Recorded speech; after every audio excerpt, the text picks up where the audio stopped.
अस्सलामुअलैकुम नाजरीन हजरात, वीडियो को लाइक करें, चैनल को सब्सक्राइब करें और बेल आइकन को प्रेस कर दे ताकि हमारे आने वाले वीडियो के यहूदी का बच्चा हुजूर का आशिक हो, छोटा सा बच्चा हुजूर का आशिक, हुजूर अलैहिस्सलाम के पास आता जाता रहा। अब हुजूर के पास जो रिवायत है मैं उसको अपने अल्फाज के जामे में पढ़ रहा हूँ, थोड़े खुलासे के साथ, तशरीह के साथ। वो बच्चा आने जाने लगा, हुजूर की खिदमत में रहने लगा।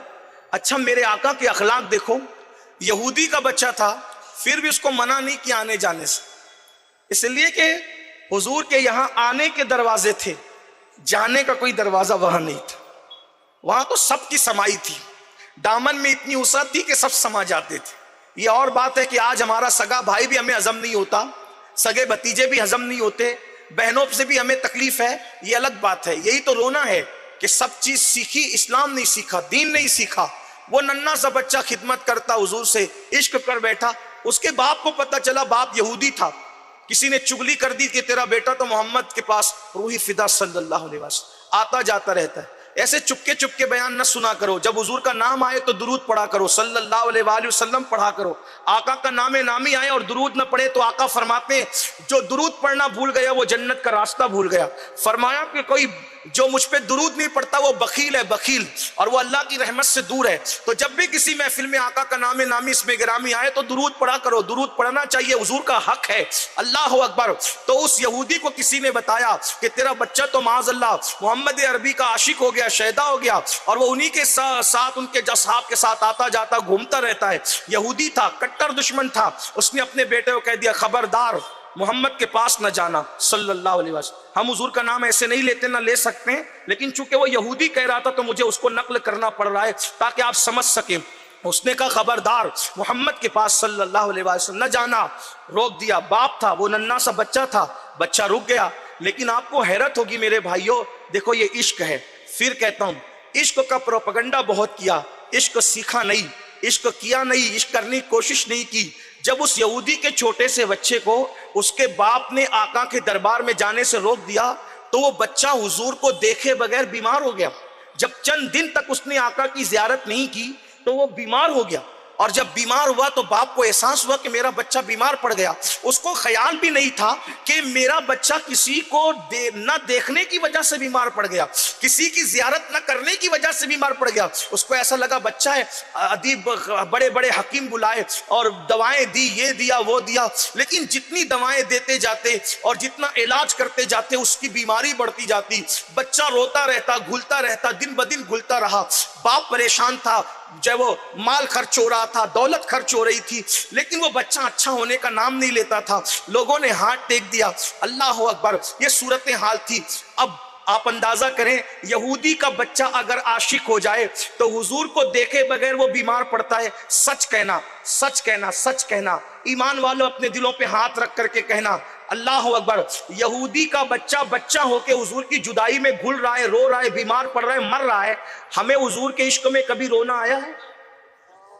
हमने हीरो हीरोइन की जुदाई के मनाजिर देखकर तो आंसू बहाए, गजलें सुनकर तो रोए, क्या कभी हुजूर के इश्क में भी रोए, आका की याद में भी रोए?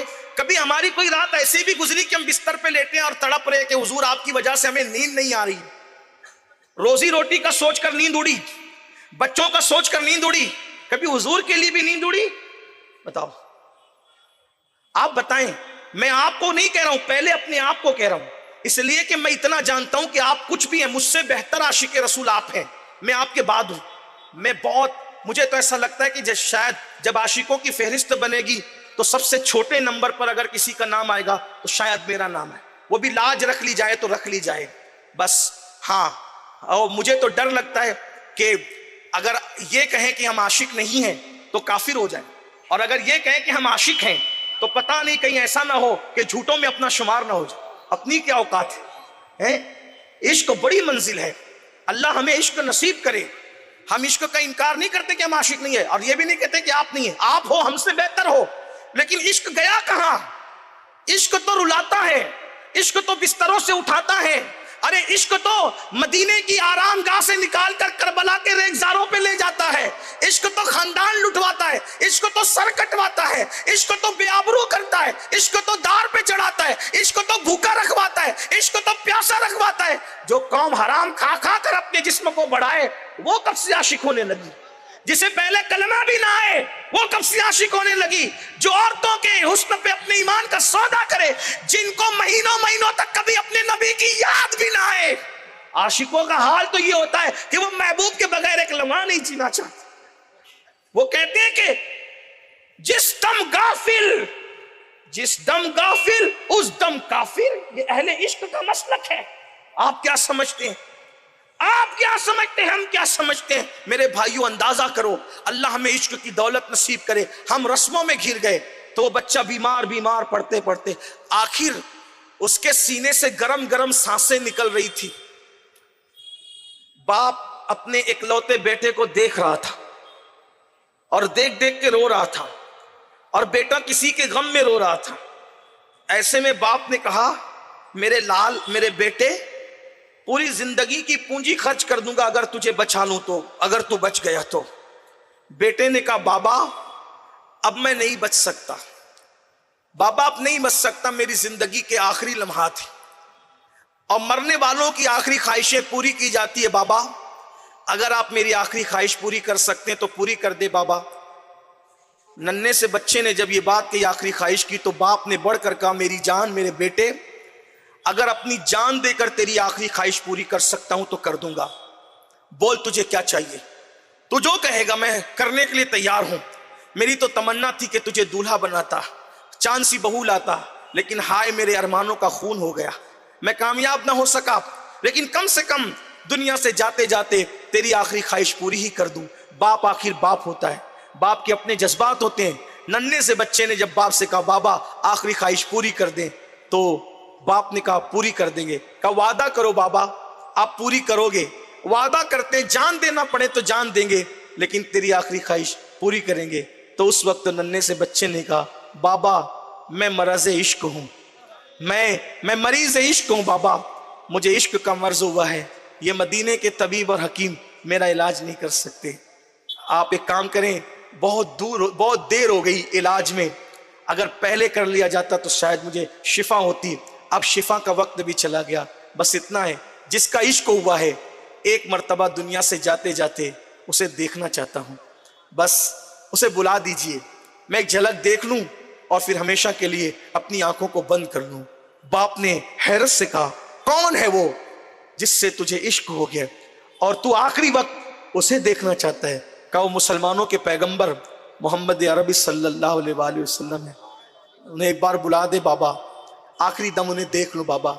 उस यहूदी ने कहा, मगर वो मुसलमानों के नबी हैं, वो तुझे देखने कैसे आएंगे, क्योंकि तू तो एक यहूदी का बेटा है। यहूदी, एक तो अगर तू कोई साहिब मनसब होता, मकाम और मर्तबे वाला होता तो शायद आते, तू तो छोटा सा बच्चा है, वो भी यहूदी का बच्चा है, वो कैसे आएंगे?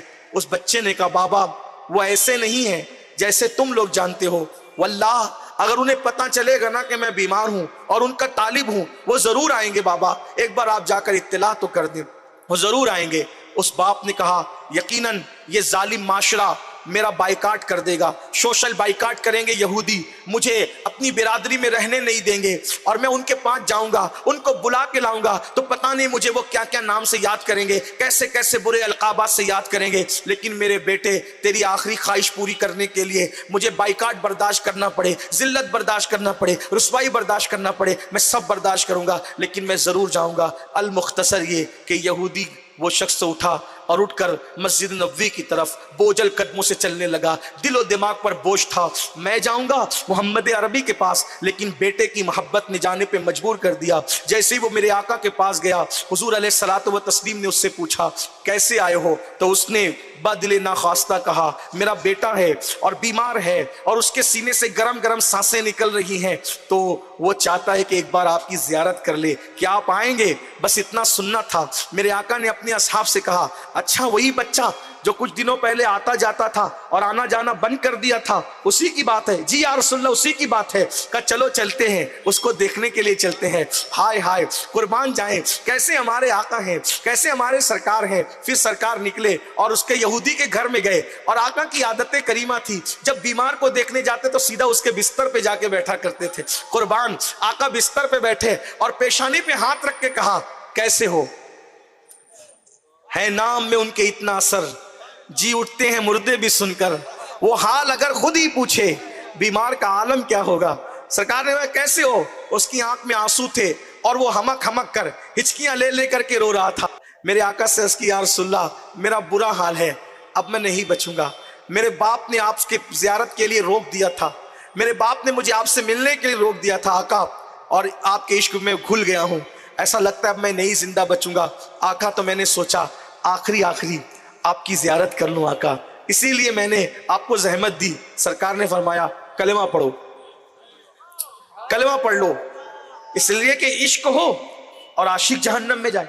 सब जहन्नम में जा सकते हैं, आशिक नहीं जा सकता। आशिक नहीं जा सकता, एक ही गारंटी है, आशिक नहीं जा सकता। क्यों है? इश्क तेरे सदके जल्ले से छुटे सस्ते, जो आग बुझा देगी वो आग लगाई है। खाक होकर इश्क में आराम से सोना मिला, जान की इक्सीर है उल्फत रसूलुल्लाह।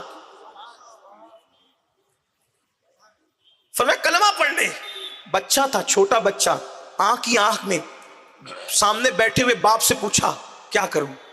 बाप उसके इश्क की कैफियत को जान चुका, जो इश्क में अपने आप को घुला चुका, और हुजूर की उस मोहब्बत को भी देख रहा था जो उस बच्चे के साथ थी।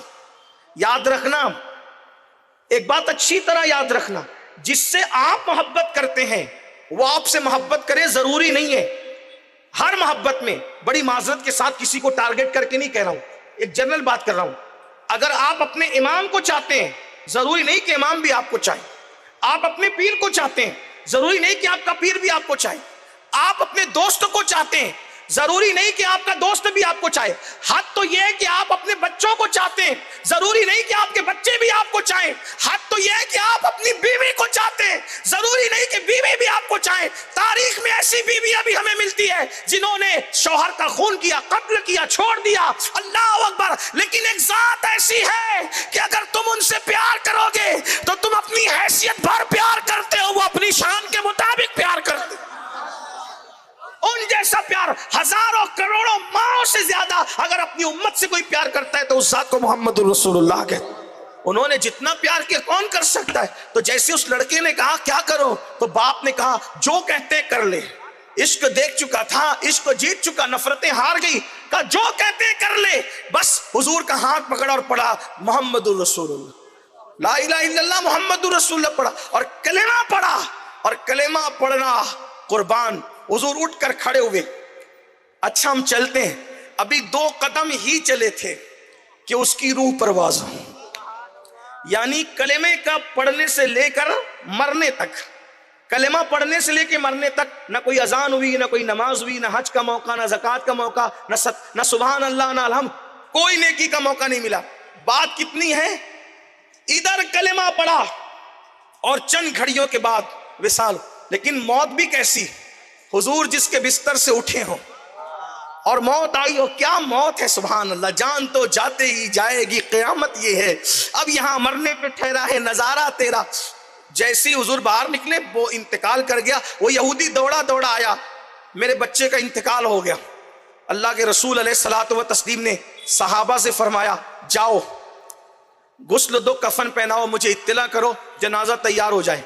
पता है क्या हुआ, जब ये बात हुई तो उस यहूदी ने कहा कि हम लोग यहूदी हैं और ये मुसलमान हो गया था, अब ये बच्चे को हम कुछ नहीं करेंगे, इसकी लाश उठा के तुम ले जाओ और तुमको जो करना है वो करो अपने हिसाब से, ये बच्चे को हम तुमको देते हैं। पता है इश्क, तवज्जो करना, इश्क। जब वो लाश उठा करके नन्हे से बच्चे की सहाबा के हाथ में दी गई तो सहाबा ने सवालिया निगाहों से देखा, हुजूर ये मैयत किसके दरवाजे से उठेगी, क्योंकि इसका तो अब कोई घर ही नहीं है, इसके बाप ने मैयत हमें दे दी। अल्लाह के रसूल ने फरमाया इसका जनाजा मेरी चौखट से उठेगा। आशिक का मकाम तो देखो, इश्क वालों की मेराज तो देखो मुकद्दर की। फरमाया इसका जनाजा मेरी चौखट से उठेगा, मेरे घर से इसका जनाजा उठेगा।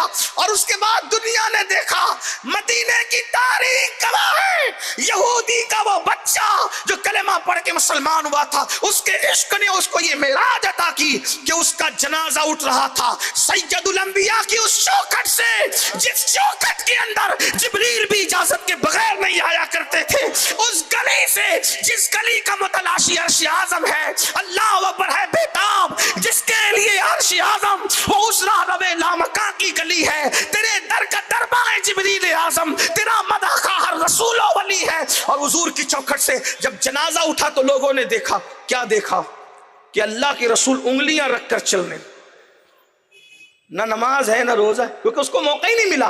वो सिर्फ आशिक था, मौका मिलता तो बहुत कुछ करता, लेकिन उसको मौका ही नहीं मिला। लेकिन कुर्बान हुजूर उंगलियां रखकर चल रहे, उंगलियां। साहबा ने पूछा आका आप उंगलियां रख के चल रहे? फरमाया इस आशिक के जनाजे में आसमान से इतने फरिश्ते आए हैं कि मदीने की जमीन तंग हो गई है, मुझे कदम रखने को जगह नहीं मिलती, तो मैं उंगलियां रख करके चल रहा। और जनाजा जब जन्नतुल बकी पहुंचा, बस आखिरी लम्हात है, अल्लाह करे अल्लाह वो इश्क की खैरात हमें दे, हमें भी इश्क नसीब फरमा दे। पता है इश्क वालों के मुकद्दर के लोग कहते कब्र में हुजूर आएंगे, मैं कहता हूं बिल्कुल आएंगे, लेकिन आशिकों को तो उतारने के लिए भी आते हैं, आशिकों को तो उतारने के लिए भी आते, आशिकों के तो रूह निकलते वक्त भी आते हैं, आशिकों को तो लेने खुद आते हैं। इश्क वालों की मंजिल अलग है। लोग मादियत में डूब गए, कहते हैं कि बिश्र हाफी का जिस दिन इंतकाल हुआ उस दिन बगदाद की जमीन पर सैकड़ों औलिया ने ख्वाब में देखा कि हुजूर बगदाद की जमीन पे चल रहे हैं। तो उन्होंने पूछा हुजूर आज आप बगदाद आए? फरमाया बिश्र हाफी को लेने आया हूं। जिस दिन सरकार गरीब नवाज का विसाल हुआ 6 रजब को, बड़े बड़े औलिया बयान करते हैं हमने ख्वाब में देखा अजमेर मोहल्ला की जमीन पे हुजूर चल रहे हैं। तो पूछा हुजूर आज आप यहाँ? फरमाया मोइनुद्दीन को लेने आया हूँ। आशिकों को लेने भी आते क्यों?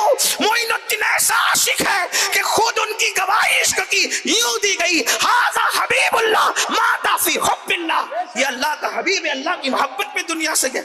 आशिकों को लेने के लिए खुद आते हैं। ये सिर्फ इश्क वाले जानते हैं, अक्ल वालों को क्या खबर, अहले अक्ल को क्या खबर, मादियत वालों को क्या।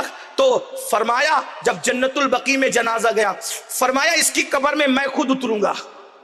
और आका इस क्या नसीबें हैं। इसीलिए तो हमारे अहबाब ने बड़ा अच्छा उन्वान रखा। लेकिन फिर कहता हूं इश्क इश्क करने से इश्क नहीं आएगा, लड्डू लड्डू कहने से मुंह मीठा नहीं होता। इश्क बड़ी चीज है। दुआ मांगो, मांग लो अल्लाह से इश्क, तलब कर लो अल्लाह से इश्क, गिड़गिड़ा कर मांगो, अल्लाह की बारगाह में अर्जियां लगाओ, करम हो जाए। कुछ छींटे, एक छींटा भी पड़ जाए काम हो जाए इंशाअल्लाह। अल्लाह मुझे आप सबको इश्क नसीब करे। फरमाया कब्र में मैं खुद उतरूंगा। हुजूर उतरे। अब जरा आगे सुनना, जब उतरे ना कब्र में तो अल्लाह के रसूल अलैहिस्सलाम कब्र में पसीने पसीने हो गए। आका को पसीने आने लगे कब्र में, और पसीने टपक टपक कर उसकी चेहरे पे, उसके कफन पे जो है वो लगते हैं। यानी कोई कुछ ले जाएगा, कोई कुछ ले जाएगा। आशिक का मुकद्दर क्या है? चेहरे पर पसीना रसूल है, कफन पर पसीना रसूल। हजरत बेदम शाह वारसी ने बहुत अच्छी बात कही थी, खुदाया हश्र में मैं इस लिबास में उठूं, खुदाया हश्र में मैं इस लिबास में उठूं, मली हुई हो मेरे तन पे खाके कुए रसूल। अल्लाह अकबर। हुजूर को पसीने आ रहे थे। बहरहाल जब कब्र से बाहर निकले, सहाबा की आदत थी जो देखा पूछ लिया, सहाबा की आदत थी जो देखा पूछ लिया। अर्ज़ की आका हमारे माँ बाप आप पे कुर्बान, कब्र में आपको पसीने बहुत आए आज और आप पसीने पसीने हो गए। फरमाया जो मैं देखता हूं वो तुम नहीं देखते, जो मैं सुनता हूं वो तुम नहीं सुनते। जब मैं उसको उसकी कब्र में उतार रहा था तो जन्नत की हूरें दौड़ रही थी, वो जन्नत की हूरों की भीड़ थी, मैं उनको हटा रहा था। उस हटाने के इज़्दिहाम का आलम ये था कि उसकी वजह से मैं पसीने पसीने हो गया और तुम मुझे पसीने पसीने देख रहे थे। ये इश्क वालों का मकाम है। अल्लाह करे इश्क नसीब हो। लेकिन याद रखना, जुए में रहोगे, सट्टों में रहोगे, शराब में रहोगे, गाने गजलों में रहोगे, इश्क कभी नसीब नहीं होगा। हजरत जय वो आरिफ रूमी रदी अल्लाह ताला बड़े मजे में कहते हैं कि जब इश्क होता है तो आदमी सब छोड़ देता है। इश्क होता है। इकबाल ने भी कहा था कि वो कहते हैं दो आलम से करती है बेगाना दिल को अजब चीज है लज्जत आशनाई, शहादत है मतलूब मकसूद मोमिन, न माले गनीमत न किश्वर कुशाई। आशिक बनो, इश्क के लिए दुआएं करो, हुजूर के लिए रो।